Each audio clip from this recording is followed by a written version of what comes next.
You'll forgive me. Now, to tonight's proceedings. John Hooper has been in and out of Italy for over 20 years, is the Economist correspondent for Italy in the Vatican City, the author of The Italians, which is one of the great survey books about this wonderful, strange, complex country that many of us choose to have made home. And John's going to be interviewed by Morgan Fiumi, who is, amongst other things, is a governor of the British Institute of Florence. Thank you, Morgan, one of my bosses. And moved with his family back here about 4 years ago, having been born and raised here, and then fled to Los Angeles, where he did okay on Silicon Beach, and has come back as one of those peripatetic entrepreneurs who's chosen to make Florence his home. So both of them really need an introduction to this audience. So I will shut up and let me get on with it. Over to you. Thank you so much, Simon, for that introduction. As Simon said, I was living in Los Angeles for almost 30 years, and I would read The Economist religiously. And of course, I'd always, go to the section on Italy to find out what was going on. And these were the years of Berlusconi. So there was like a lot of new things happening. And I didn't realize that it was John that was writing those articles. And when I moved here and met John and realized he was the brain behind all that, it was just such a pleasure. So it's always a treat to be with you and being able to ask you questions and pick your brain, especially in complex times. Thank you, Morgan. I thought we would start in 2021, so just under 18 months ago, Italy was named by The Economist as Country of the Year. And it was a pretty special year for lots of reasons. And primarily, the reasons were that there was an internationally respected and a recognized leader, Mario Draghi, coming from the European Central Bank. And he was able to bring parties that were very diverse from each other together for probably the first time, and created a pretty broad coalition government with a serious plan of reforms. And so there was a lot of optimism. And then this summer, there was this uncomfortable familiarity when I started seeing hashtags on crisi di governo, and the government in crisis and a vote of no confidence. So maybe can we just start and just give us an overview on the last 16 months, sort of what happened from sort of that high positive note to where we were this summer, where the government is now in crisis and we're going to elections. Yeah, I mean, the 16 months, probably you can take 12 at least and say, well, the government was doing what it should be doing during that period. Above all, finding ways to spend the money that's coming to Italy from the post-pandemic recovery fund, 200 billion euros, and the biggest injection of cash into the Italian economy since the Marshall Plan after World War II. Things started to go wrong after the presidential election, which Draghi, I think, had hoped to win. They hoped to be able to become the head of state because he's currently the head of government, and he was, yes, he is still, in fact, for a few days yet. It really was the bickering within the coalition that brought it down. It was incredibly wide. It had been intended as a kind of national unity government, and it included all the parties except the Brothers of Italy on the hard right. And the differences between them were nevertheless pretty substantial. And there was constant sniping, above all, I would say, from the Northern League. But the party that really sparked off the trouble was the Five Star Movement, which objected to they objected to two things about a bill that was intended to offset the effects of the energy crisis, cost of living, and so on. One of them was that it just didn't go far enough, it wasn't big enough, and the other was a particular gripe with a waste to energy plant that was planned for Rome. Now, this is where we get into something complex, because as you know, in Italy, things are never exactly what they seem, and everything in Italian politics is shrouded in mystery, ambiguity, and contradiction. One of the mysteries is why on earth did Draghi put this thing into a bill that was meant to be for supporting people affected by the cost of living crisis and the energy crisis, when he would have known that that was like a red rag to the five-star movement. So you've got two theories about what happened. One was that Draghi himself kind of helped to provoke a crisis because he was fed up and sick of the bickering in the coalition, wanted to move on. And the other is that the five-star movement really did bring about the fall of a government that Draghi wanted to continue with. What it did, he in fact survived the vote of confidence that he put onto this bill. But then it gave an opening to two parties on the right. Silvio Berlusconi, yes, he's still going, 85 years old. Silvio Berlusconi's Forza Italia party. By the way, that never gets translated because it just sounds so silly in English. It's the Come On Italy party. So Forza Italia and the Northern League decided that the moment had come to withdraw their support as well and be able to blame it all on the fall of the government on the five-star movement. And that's really what happened over a lunch at a villa which was once owned by the opera director Franco Zeffirelli. So we even had a sort of operatic, melodramatic twist to a plot that was already pretty melodramatic. So obviously lots of drama. And as you mentioned, there was one party that wasn't part of the coalition. That's the Party Fratelli d'Italia. How much of now being part of the government helped them gain the support that they're getting now? A huge amount. If you look at a chart showing where the polling has gone over the last 3-4 years, what you see is an X like that.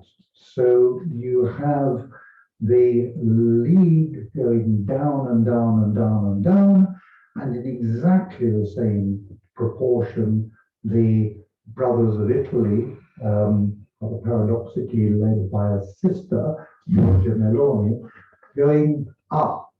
And clearly they were benefiting from something that actually goes back a long way in Italian politics. The Italians call it anti-politica.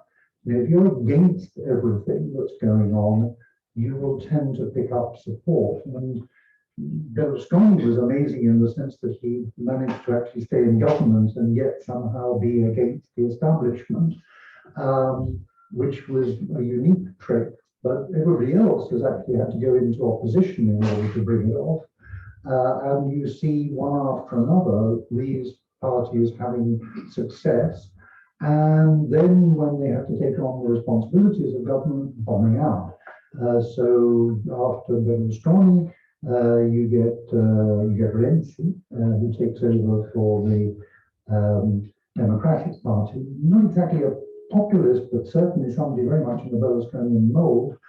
Overpromised, under-delivered, and then went from hero to zero.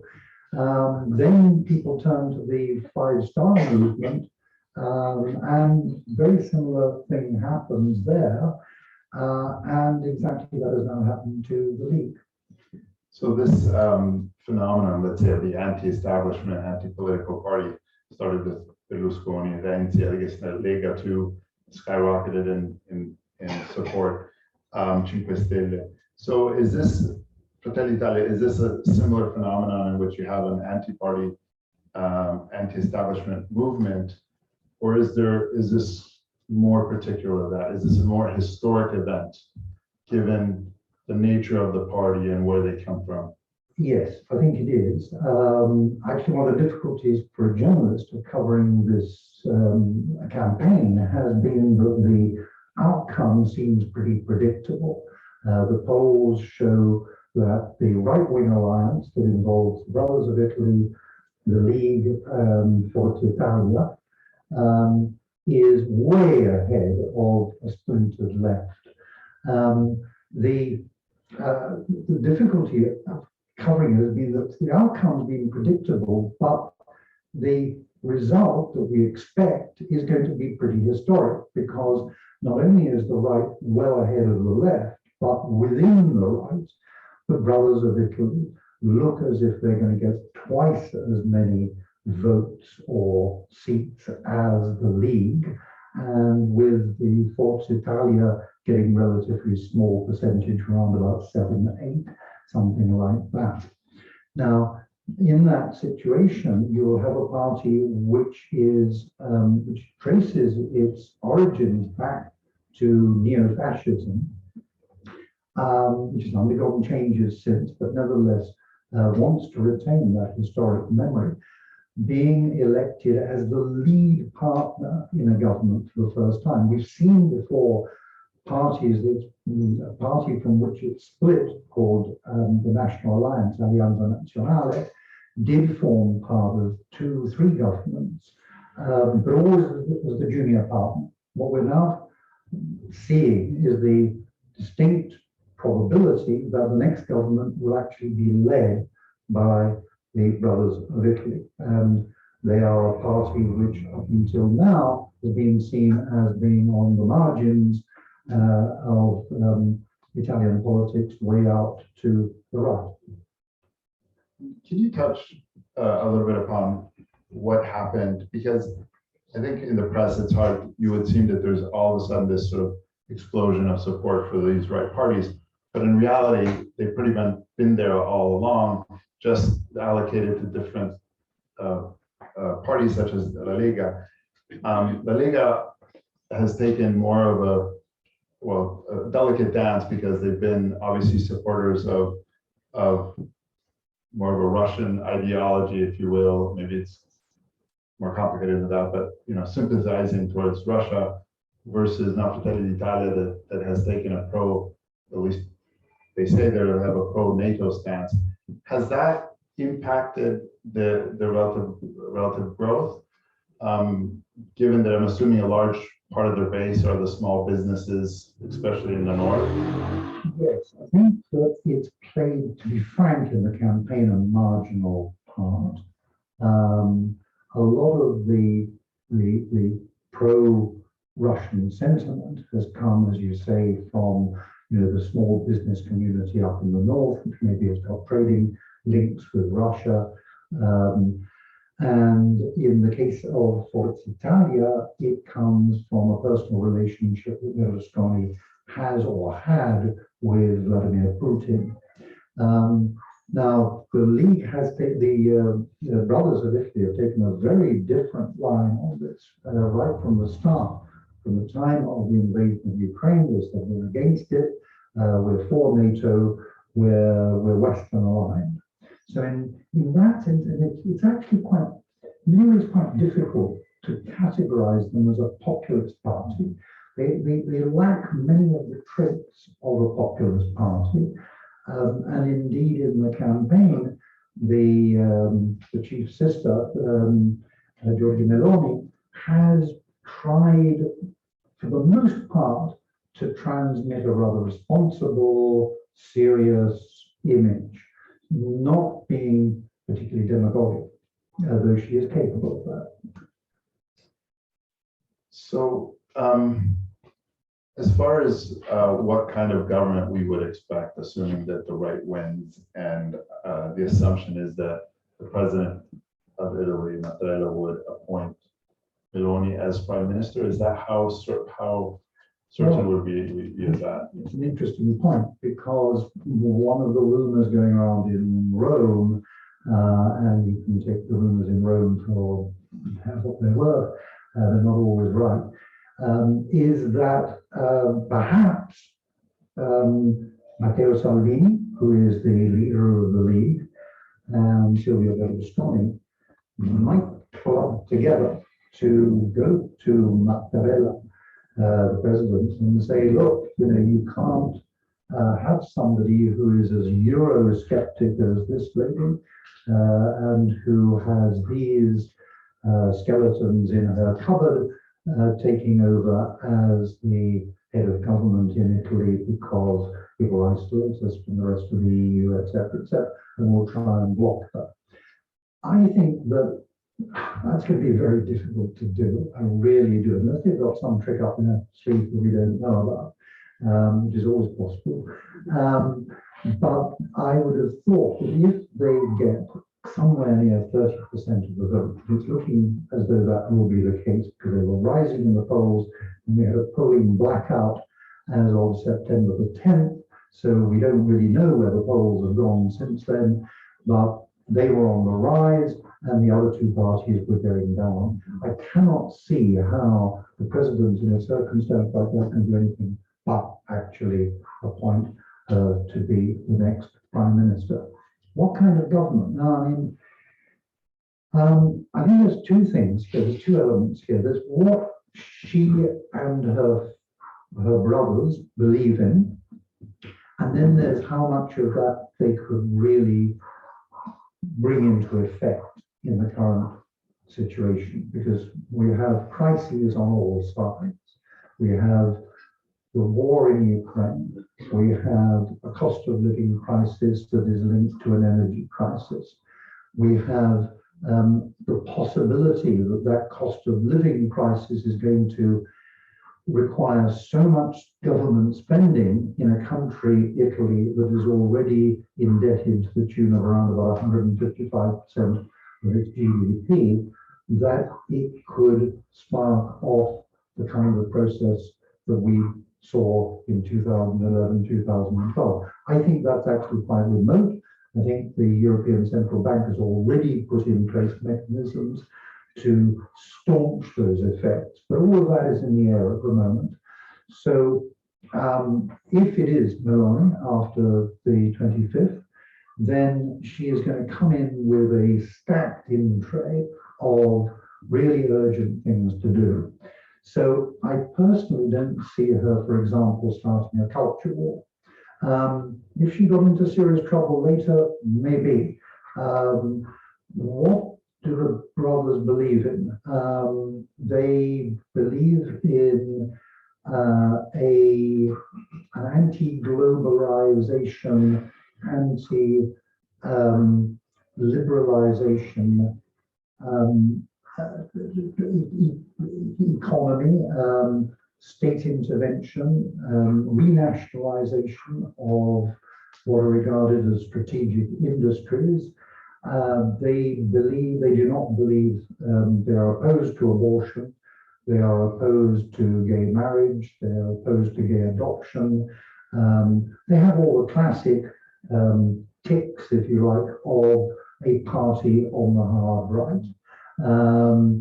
Now, how much of that, though, really could be put into practice, I don't know. And what I've been picking up in Rome is that she, in order to assuage the concerns that are bound to exist in the rest of Europe, will be looking to appoint to the most visible posts in her government people who are either outside the movement or who are widely respected.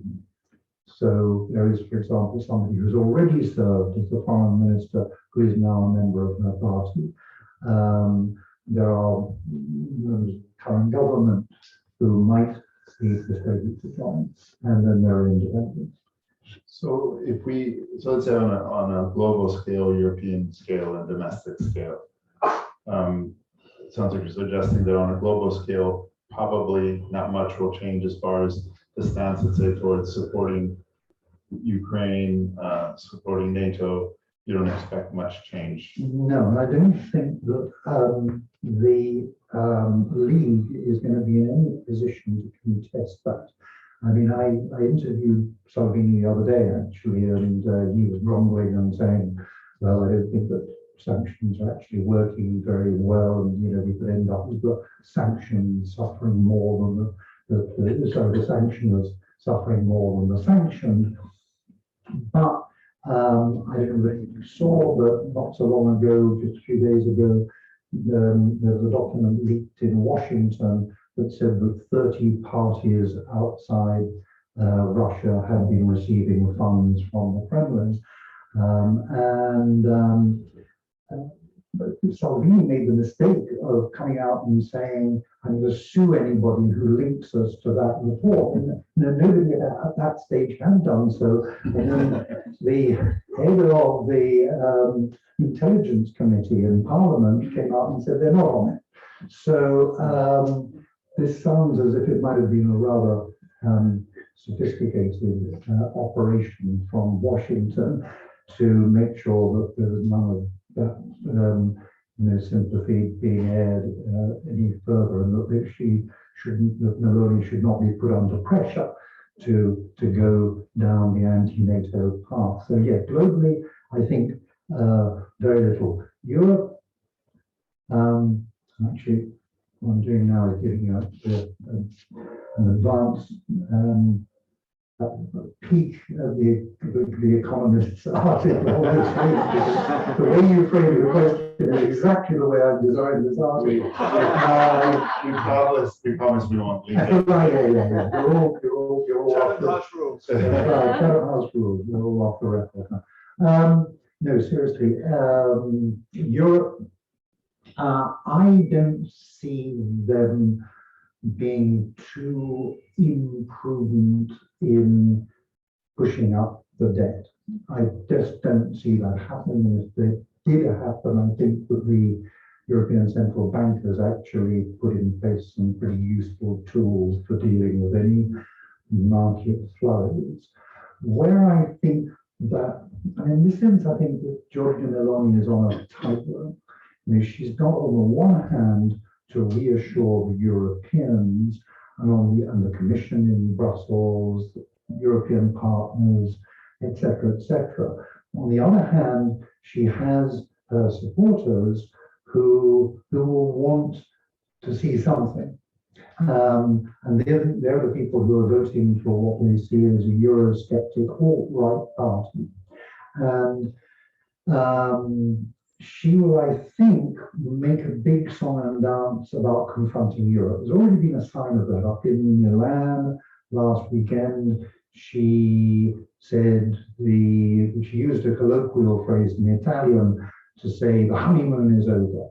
You guys better watch out, because when I get into power, if I get into power, then I'm going to give you a hard time and we're going to defend our national interests.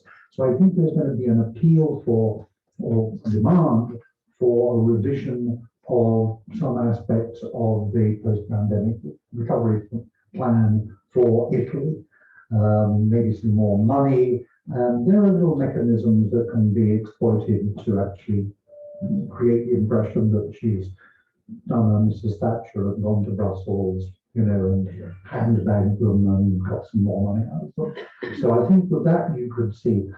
I think the big question mark is inside Italy. What is going to be the effect of having a government with that background in power?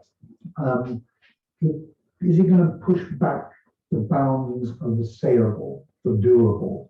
A lot of people in the police, as in the army, vote for the Brothers of Italy. Are they going to feel that they've got greater liberty?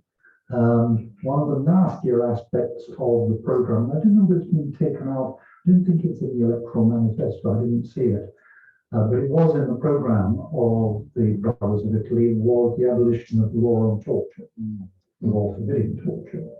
So, will there be stuff on the ground, stuff that could affect particularly minorities? I don't know. And we will have to see. There's been controversy over Meloni and Salvini's support for Hungary and Poland and some of their alliances with some of the parties there. And the European Union now is withholding or threatening to withhold funds to Hungary, specifically because of their actions in limiting the freedom of the judiciary and the press. How strong? I mean, does anyone coming into power? I imagine they need the funds from Europe, the recovery fund, so much that they have to abide by a certain set of EU norms and rules. If not, they won't get the funds. So is the institution strong enough, I guess, to put guardrails in place to assure some sort of continuity? I mean, that certainly is a hope expressed by a lot of people. And I think that there's two problems, two snags with that, if you like. One of them is, I think, that the Commission is going to be hugely reluctant to cut off money to any member state. So there's that margin to play with.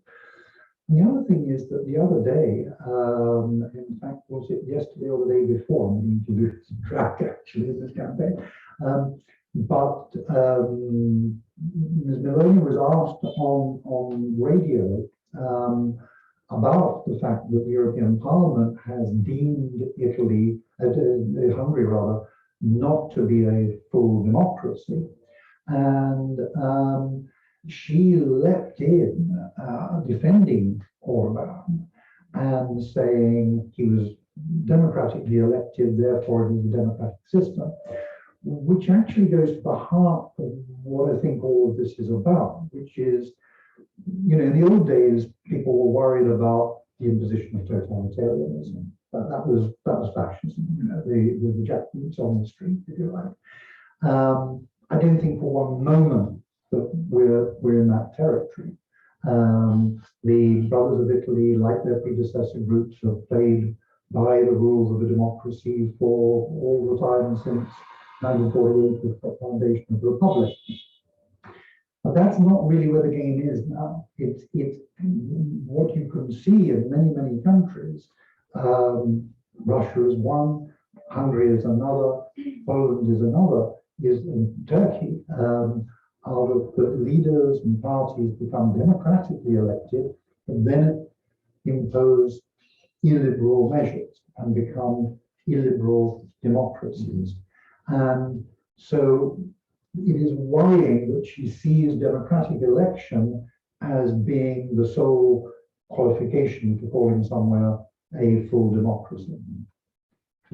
And you know, they went from 4% of the votes in 2018 to estimated around 25. Yeah. So the concern is, if with the EU and the euro, let's say their hands are tied, that how do you keep your base happy? So does that mean that the focus is on domestic issues, on civil liberties, on immigration? Is that the concern? Immigration, of course, is the one that we've not mentioned, touched yeah. on, and it's very difficult for the moment to see exactly where they're going, because the policy is for a naval blockade of parts of the North African coast. Now, most of the people who know about such things say that this really would not work. It's just impractical. And there is anyway already a kind of a cordon put there by Frontex, the EU's frontier agency. So quite what she is going to do to live up to the promises that she's implicitly been making about stopping immigration, I don't know. Perhaps she will throw this is pure speculation, I've got nothing on which to base this, but what I've not said is that the number one policy of the brothers is not immigration. It's not about abolishing any particular civil liberty. It's about promoting the family and promoting motherhood, because they are the one party that has tackled the argument that is made by those who favor open borders, which is Italy needs immigration. Italy has a low birth rate, It does not have a sufficient labor force in lots of areas. It needs people from outside.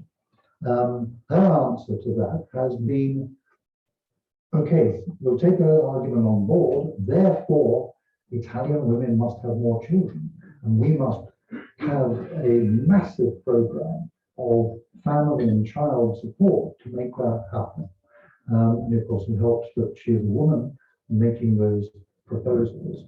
Now, it may be that that could provide a useful distraction from an inability, perhaps, to stop the immigration, illegal or irregular immigration at its current level. That leads to an interesting question about what is her role with the women electoral base. Is it, on one hand, she's shattering the glass ceiling and obviously in a position of leadership and strength, and on the other hand, she's terrifying other women. I actually, when I was last at the rally of hers in Mestre, I lost my sound from it. I spoke to women in the crowd there, and in Italy as a country that has never had a female head of government, never had a female head of state. And these two women said to me, no, they were going to vote for her because they wanted to see a woman prime minister. So I think that, and I then went to speak to some of the Brothers of Italy stewards, and they said, yes, we've noticed that, in the recent shift, we've had a disproportionate number of women coming across. Having said that, what you say is absolutely true, that there's quite a large number of women who say, yes, she's a woman, but she's certainly no feminist, and we doubt whether she's actually going to advance women's causes. And those who say, well, the promotion of motherhood actually is something that is going to tie women to the home. So it doesn't represent a progress for us. So I want to talk about what happens at the first crisis. But before we get to, just can you help us understand what is happening? There's been a discussion about this terzo polo, this third pole, if you will, with Renzi and Calendula on one hand, and the PD, the Democratic Party, which still must be close to 30%, 20, low to high. No, the PD now is only on about 22% in the last polls. They are, if you like, the joker in the pack. Calenda and Renzi. Calenda is a businessman who joined the PD, was elected for the centre-left Democratic Party, the PD, to the European Parliament, and then kind of had second thoughts and went off and formed his own party while continuing to sit for the PD in the European Parliament, which is kind of having your cake and eating it. He has joined forces with the former Prime Minister Matteo Renzi, former mayor of Florence, to form a kind of a centrist party, the effect of which is very difficult to judge. But they've certainly added votes. The last polls suggested they might get 7-8%, maybe that's going to go higher, because they do offer some kind of an alternative to what I call the orphan voters, the people who in this country have never had representation. And that's to say the moderate conservatives, the liberal conservatives, unless they went with Berlusconi. But I remember well going out with somebody who's now actually the editor of one of Italy's newspapers. This is way back when I was very first here in the 1990s for The Guardian. And here I went out for lunch, and the election was coming up at the time, and I said to him, who are you going to vote for? And he said, well, I will never vote for left. I'm a man of the right, you know.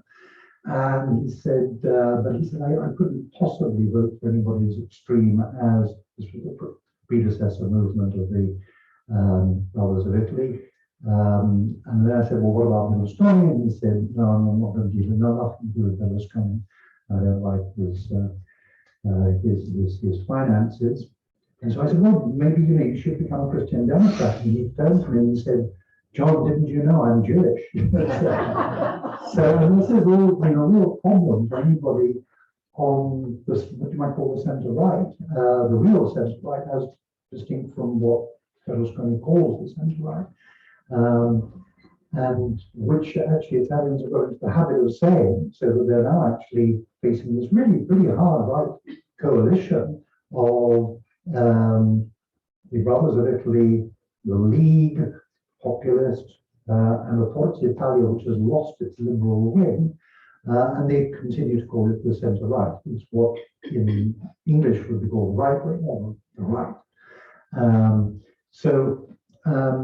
I think that there has always been this phenomenon of people who just have not known where to vote, and possibly in many cases abstain. How many of them will come out to vote for Calenda and Renzi? I think it's very, very difficult to say. And what's happening within the PD now? I shudder to think. They went into this election thinking that they could link up with Calenda. He really is a loose cannon, this guy. He agreed to do a deal with them, and then 5 days later had a rethink and pulled out.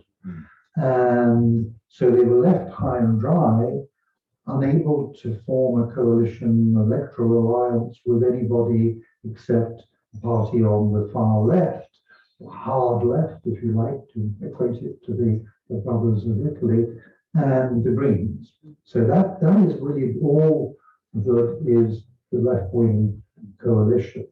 And it is in trouble. The PD will probably pick up 22, 20. Oh, they're going down actually when I last looked. It's not looking good. It really is not.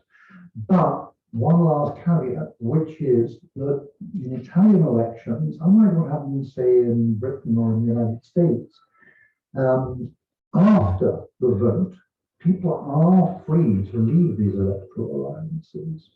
And depending on the way the arithmetic works, we could have some surprises.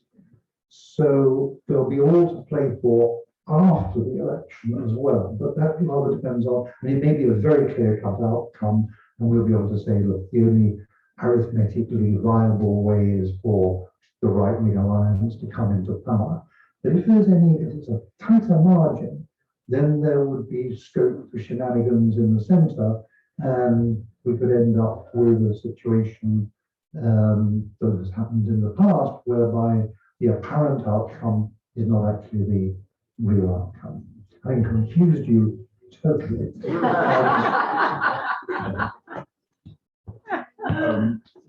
Probably the moment I want to leave some time for questions, but anyone that gets elected today, they're walking into sort of uncharted territories. We have had, this what they call modern monetary policy from 2008 now, where the central banks have just been printing so much money, creating obviously inflation exacerbated by the war, energy prices, the drought that's hitting all of Italy. So inflation is rampant now, and we're going to go into a very difficult winter. So what happens when people can't, businesses are shutting, or people can't pay their energy bills? This is an untested government that might be coming in. Yeah, absolutely. And I think that is one good reason for believing that they are going to have to spend more, which actually will do Salvini no harm, because he's been throughout the campaign saying indirectly to Meloni, you've got to spend more. part of her sobriety in the campaign has been to say we mustn't do any more borrowing. Already we've got massive debts. We can't afford to borrow any more. Can't afford, maybe economically, politically, it's got to come. I mean, although Italy has actually spent really quite a lot so far, we're up into around below 60 billions in help for people to deal and for companies as well to deal with this crisis. I think there's just going to have to be more. You only have to look at Britain to see how much Liz Truss is going to spend to realize that's the kind of figures that you need to get a country of this size out of these problems. Already companies are laying people off. There are two big companies in Tuscany which have done so already. And you've got people who are saying, I just cannot pay this bill. There's cafe in Florence. I don't know if any of you have noticed this, but quite a well-known cafe that has put up its electricity bill in the window, 22,000 euros. Now, I believe they make their own pastries and so on, so that would explain why they've got very heavy energy consumption. But there are other organizations. I was reading about another, which is a drug dependency center, and they've had a bill for 750,000 euros. So, you know, when those kind of figures are going around and people are really screaming, you're going to have to move politically. I mean, they are just going to have to bite that bullet, I think. The IMF just came out with a report. It's with the current increase in interest rates. That Italy is estimated to have to grow at 2% just to be able to keep up with its debt. So it's a very precarious situation. And contrast that with the latest report from Fitch, which is saying, Fitch is a ratings agency, saying that it's going to be negative, 0.7. So next year.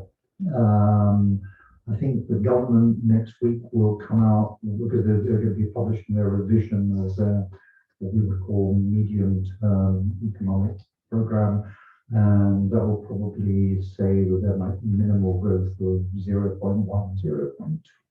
Yeah, it's way below that, the figure you're talking about. So yeah, it's big problems, and this is a country that's extremely heavily indebted.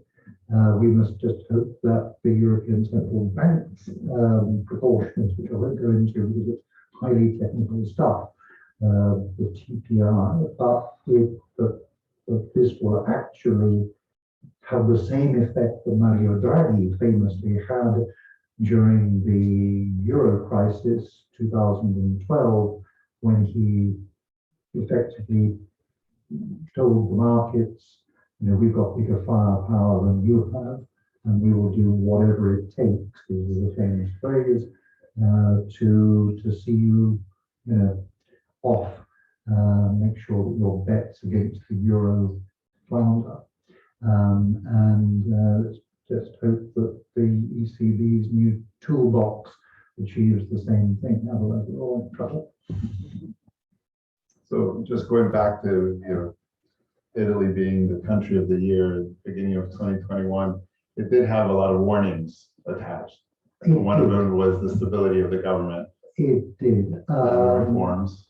We always emphasize that it is retrospective, and that Italy had had a kind of annus mirabilis, starting, if I remember correctly, with Maneskin's victory at the Eurovision Song Contest, and then Italy went on from strength to strength, ending up with a Nobel Prize for Physics.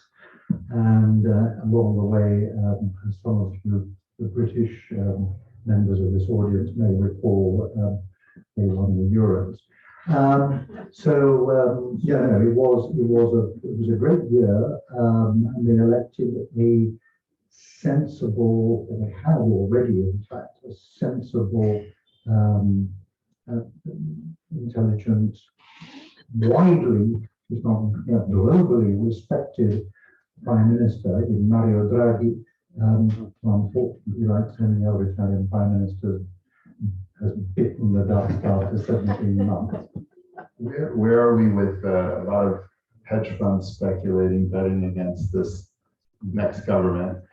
I haven't seen the latest figures, but when it wasn't so much against the government, but it was they were taking out quite big bets on the spread, which is this. It's basically a measure in the markets of confidence in Italy's ability to repay its debts. When it goes up, it means that confidence is falling. Well, it's actually gone up to double the level when Draghi came into power. It's now at 250, roughly. And that is not but I think that already quite a few hedges have made some money out of that. Whether they're now cashing in their chips, I don't know. It would be very interesting to find out. Probably we'll find out with a few weeks delay. But there will be some who will say, I'm not so sure that the European Central Bank will put its money where its mouth is, or maybe won't do so effectively as to turn the tables. But we shall see. Great. Thank you so much. Not at all. See if My there's pleasure. any questions from the audience.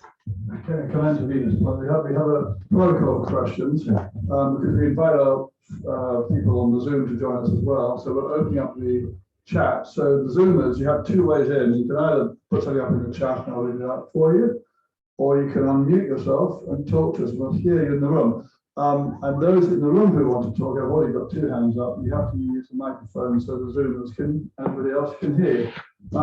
We're going to, if you don't mind, we're going to keep the lights off in, mindful of our electricity bills, and if it's not too hot, we won't put on the air conditioner either. As a small independent non-profit with no public funding, we have to watch our bills.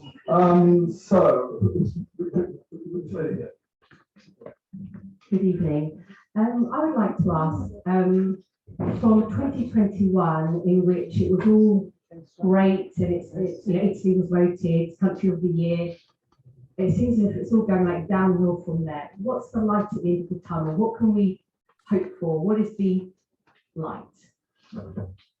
I could be facetious and say there are two of them. And that there's an express train coming towards us. No.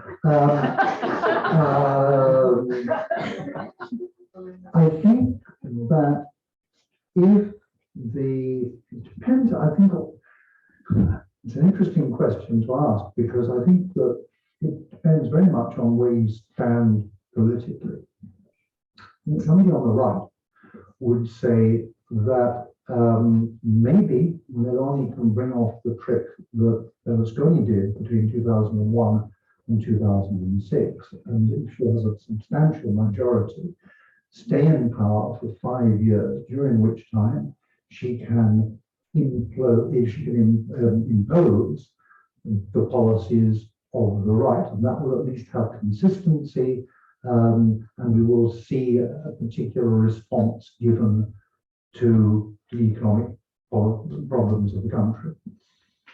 I think if you're on the left, you say that the light at the end of the tunnel is represented by the fact that the average Italian government over the last 30 years has had a lifespan of around about 20 months, and that we'll be seeing the back of her pretty soon, and that at that point, maybe there will be enough chaos that they could maybe even bring back Mario Draghi, though he's ruled that out the other day, or bring in some other sensible person to take over from what that person would say are these extremists that we don't want to have in government. So I think that would be the way I would have to answer it. It depends where you stand. Okay, I'm a little bit more optimistic, let's say. I mean, first of all, Italy is still performing very well. It's exporting at phenomenal levels. The level of activity is very high.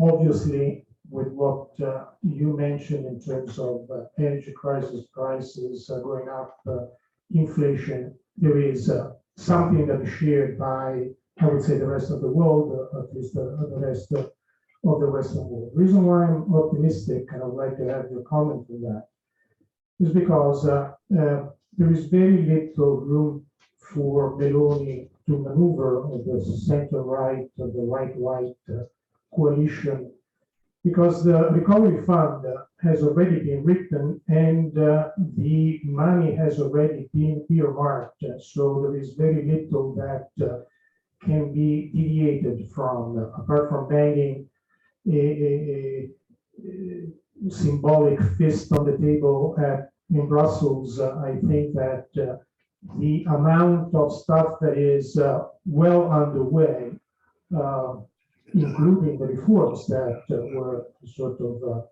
pre-ordering condition. I'm optimistic. I will cast a vote for the Partito Democratico, but I'm optimistic that this coalition, because of the electoral law, that has forced, whereas suggested a coalition that is not really a coalition. The center-right coalition is a coalition that is married by interest, and we already see that there are cracks that, as you said, in the future may reveal that a profound crisis. So I'm not projecting a very strong action, apart from the symbolic things. So perhaps I'm more worried about the rights and the decrease in civil liberties in the country. Sorry, let's what is the Vatican position in all of this? We're accustomed to the strong interference. That disappeared from the screen. Okay, let me first of all just like to comment very quickly on some of the things that you said, because in a sense you gave a very cogent answer to the lady's question over there. Yes, indeed, the recovery plan is not just money handed out. As you said, there are requirements for reforms to be passed. Now, if this government sticks with those reforms, they will have a profound effect. They could tackle many of the structural weaknesses of the Italian economy. So that, yes, if it goes forward, we can't guarantee it will, but you give good reasons why it should, that would definitely hold hope for the future. Vatican. Nothing. The first time that I can remember, not even a coded message of any kind. And I think it's intriguing. I think that it speaks to pretty deep divisions within the Catholic Church at the moment, and a desire not to exacerbate those divisions by giving an opinion. What is certainly true is that Brothers of Italy, more than any other party, associate themselves with the social policies of the Vatican. So you would have thought that there might be some kind of hint of approval, maybe, but there has been nothing. And I think that's one of the most interesting aspects of the campaign, though it's the dog that did not bark rather than the dog that did, as Sean Cohen said. Yes. Before I take the next question, I just want to apologise to people on the Zoom who are having a hard time with audio. It would be really, really helpful to us, for those who are still there, to report if you're all suffering from it, or if it's one or two people, because we will indeed try and fix it before Wednesday when we have the lecture. So if you're having a hard time with the audio on Zoom, just put a quick thing in the chat box and get a little survey, and people will ignore the chat box. So we've got more questions in the room. Duncan wanted to go, and then somebody behind. Thank you for a very, very clear exposition of the whole thing. Would you mind just giving your personal view of Meloni as a politician? Is she has strengths and weaknesses, and will she be able to handle the infighting in Rome, being younger and a woman? I think one strength that she has is to say some pretty extreme things, but in a way that makes them seem very sensible. She has been consistent. I would say that has been a great plus. Though she's been consistently against. She's completely untried within, well, she's not entirely untried within government. She was youth and sports minister in one of Berlusconi's governments, and she was the youngest minister in the Republic at the time, 31 years old. So she's one very bright lady, very ambitious. She did not go to university, but that hasn't stopped her from learning several languages to a high standard. She speaks good English, speaks good Spanish. I believe she speaks good German as well. On weaknesses, she describes herself as a child in her biography as irascible.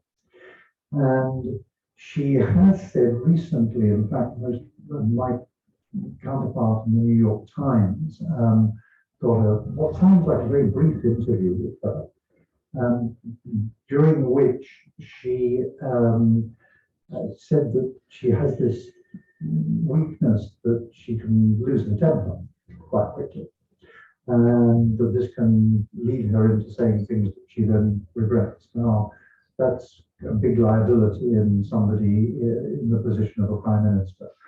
So I would pick those out, and I would say in terms of holding together a coalition, depends very much on the distribution of the vote within the right, how powerful the League and Forza Italia will be in the next government.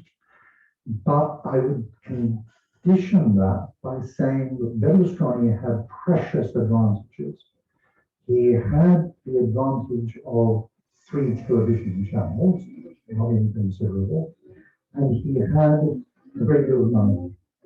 And that helped him in lots of ways to keep the 2001-2006 administration on track.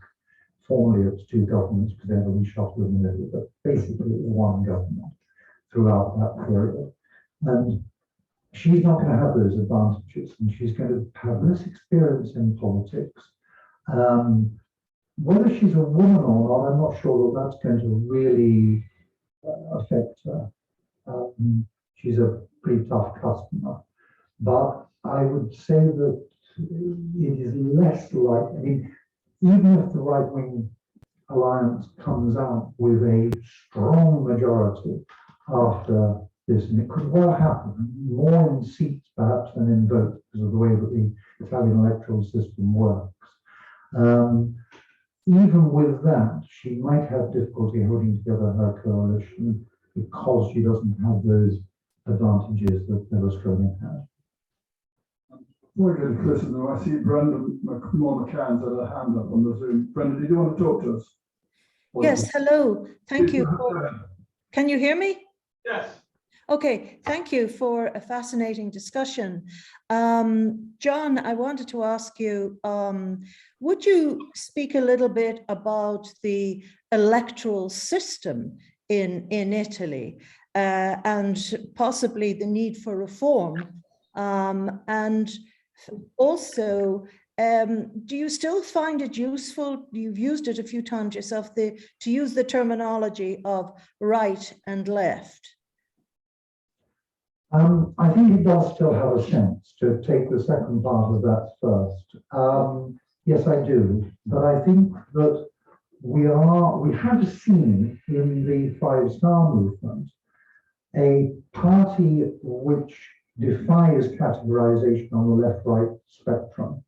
One of the fascinating things about it is that it often gets the things first. I think that's why it's always been a country of high fashion.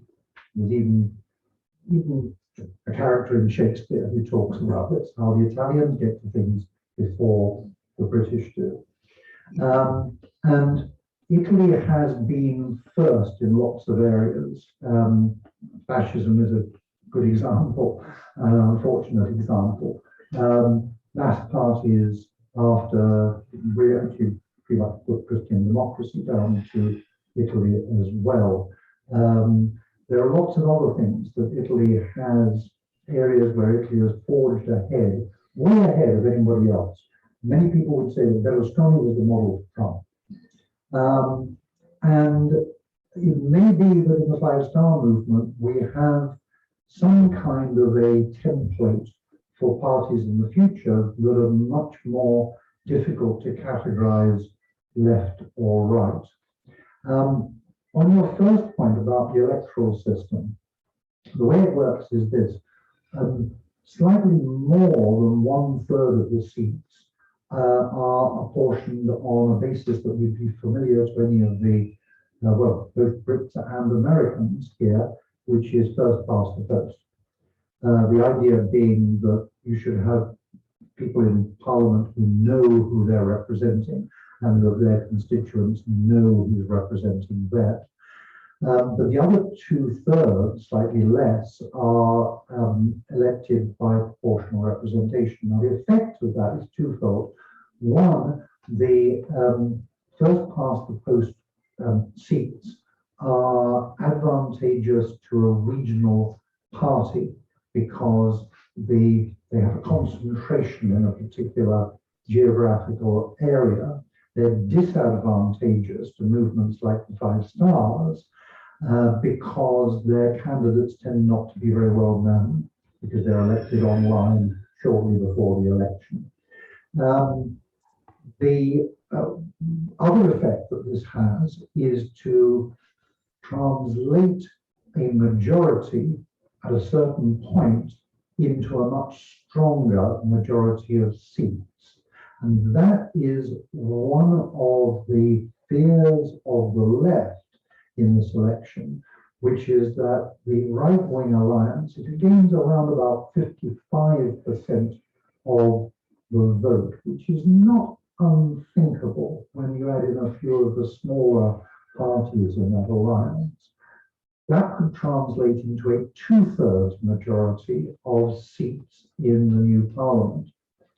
With 2/3 of the seats in the parliament, you don't need a referendum to change the constitution. And the fear is that that could mean that the right would change the constitution to a presidential system, which would be altogether more, I hesitate to use the word, but it would be more authoritarian. Everything that I've picked up suggests that when they get off the hustings, the left doesn't really believe that. They say that this is more in private than in public, but that politically that could be very difficult, that almost certainly you would need some kind of parliamentary committee, and then the whole thing gets, as they often say in Britain, kicked into the long grass. So I'm not myself particularly worried by that, but there are people who are. Thank you. Hi. Given that Meloni doesn't want to increase national debt, what are her tax policies going forward? Are the policies to increase taxes, which is tough in this country, or to reduce them significantly to stimulate growth, take some pain in the short term, in the hope that that growth produces better tax revenues in the future? So what are her tax policies? It's actually not so much, I mean, she's being very cautious and very moderate. The problem is that she's coming under pressure from both of her allies, from Silvio Berlusconi and Matteo Salvini, with this idea of having a flat tax, the idea being that it simplifies the tax system and it encourages enterprise, and there's been a kind of a Dutch auction between them, whereby Berlusconi started off by saying he wanted 23% flat tax, and then Salvini trumped him by saying, I put it at 15%. Now, actually, I think none of that is going to happen. This is campaign talk. There's no way that that kind of tax break can be given. I actually was speaking, I've come down today from Milan, giving poor Simon almost a heart attack because my train was delayed and almost didn't make it. But this morning I was talking to an analyst in Milan, and his team has been costing out the tax policies of the three parties in the right-wing alliance, and they concluded that it would it would increase the deficit to 7% for the next 5 years. Right? Well, there's no way that Italy can afford that. I think that we're going to see some realism when they get in. Maybe there's some simplification, maybe some changing of the tax system in such a way as to take pressure off some parts of the community and perhaps apply it to others. But I see their room for maneuver as being very, very small indeed. We're beginning to get slightly towards the end. It's 7:45, so we've got an hour and 50 already. But we could probably do one or two more. So what I think I would propose is if we got one hand there, any more? Two at the back? Two. Okay, so why don't we take both those questions and then give it back to John and then probably wrap up at that point. At the end, we're going to get a glass of wine in the other room and continue the conversation. The wine as a tradition.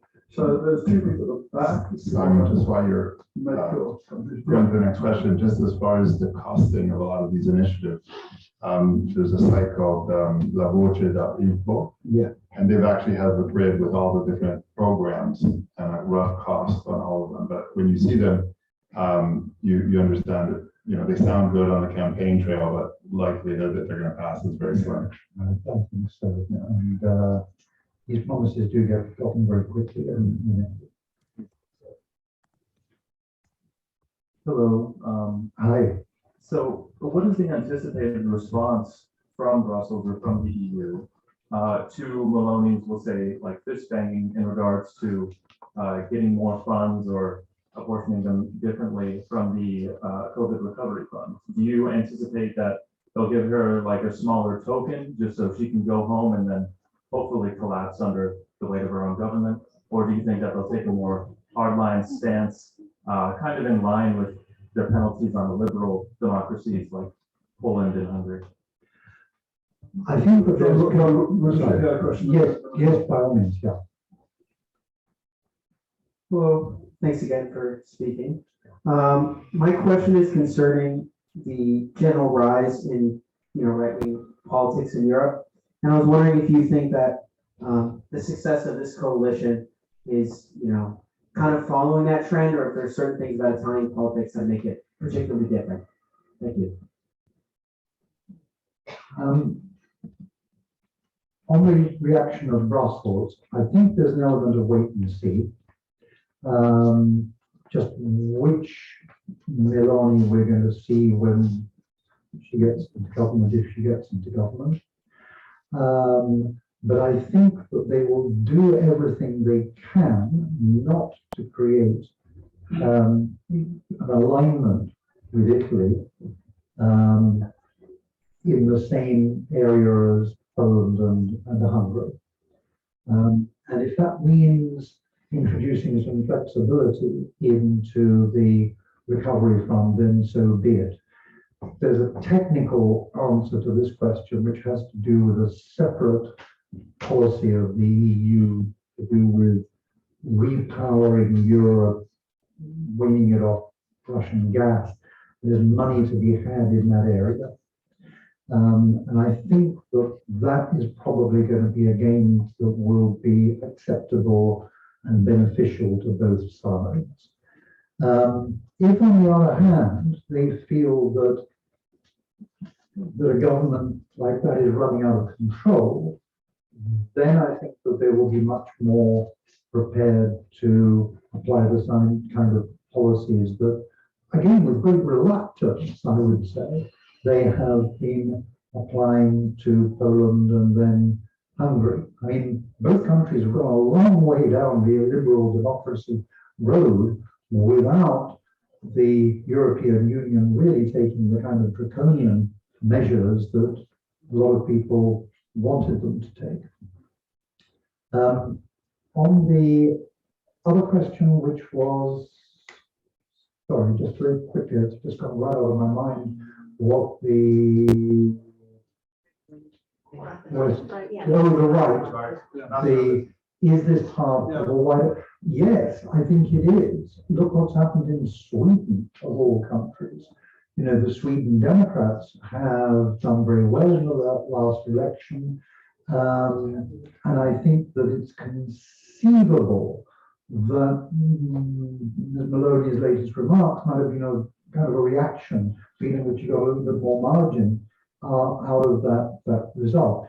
Now, I'm told that the Sweden Democrats will probably give external support to the government. They won't actually go into the government. It's another straw in the wind, as is the rise of Vox in Spain, as has been the rise of Marine Le Pen in France.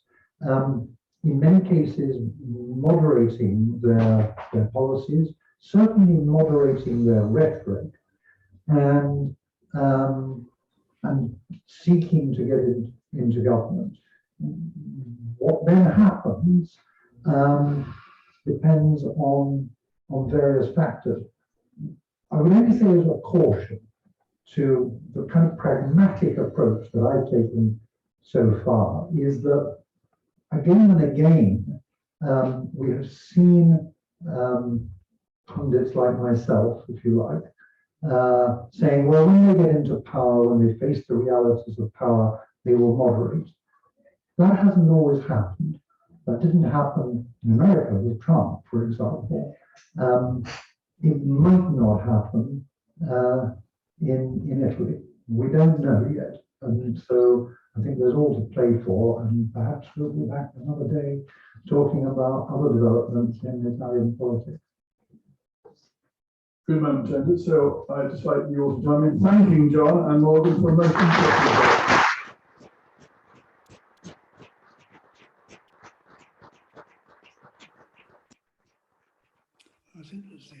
We'll likely dangle the possibility of a follow-up, so maybe we'll have a conversation about that. We'll reconvene in a few months' time and see what happened next. So thank you all very much for coming tonight. I hope you enjoyed it. Come back whenever you feel like it for anything in our program. If you're not getting the What's On newsletter, please give us your email and we'll send it to every Monday. Then you know what's happening. Or if you prefer, just go straight to the website, which has been refreshed and it's all beautiful and all the information you want. Thank you, Morgan. Thank you, John. We now go through to the other room where there's wine waiting for you. Good night, viewers. See you on Wednesday. Bye.